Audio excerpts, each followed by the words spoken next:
আসসালামু আলাইকুম।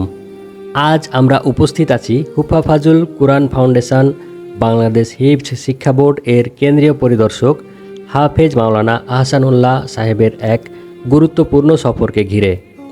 তিনি পরিদর্শনে আসেন হজরত ফাতেমা রাদিয়াল্লাহু তাআলা আনহু মহিলা হাফেজিয়া মাদ্রাসা ও এতিমখানা।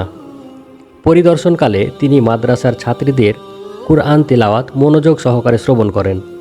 এ সময় শিক্ষার্থীদের তাজবিদ, মাখরাজ ও হিফজের মানোন্নয়নে বিভিন্ন গুরুত্বপূর্ণ দিক নির্দেশনা প্রদান করেন। তিনি বলেন, কুরআনের হাফেজদেরকে শুধু মুখস্থ করলেই হবে না, বরং সহিশুদ্ধভাবে কুরআন তেলাওয়াত এবং ইসলামের আদর্শ অনুযায়ী জীবন গঠন করতে হবে। পরিদর্শনের সময় মাদ্রাসার সার্বিক পরিবেশ, শিক্ষা কার্যক্রম ও এতিম শিক্ষার্থীদের খোঁজখবর নেন তিনি। মাদ্রাসার কার্যক্রমে সন্তোষ প্রকাশ করে সংশ্লিষ্টদের প্রতি আন্তরিক ধন্যবাদ জানান। এ সময় উপস্থিত ছিলেন মাদ্রাসার পরিচালক আনারুল ইসলাম কলিমুদ্দিন সহ সম্মানিত আলেম ওলামাগণ। তারা বলেন, এমন পরিদর্শন শিক্ষার্থীদের মাঝে নতুন উৎসাহ ও অনুপ্রেরণা সৃষ্টি করবে।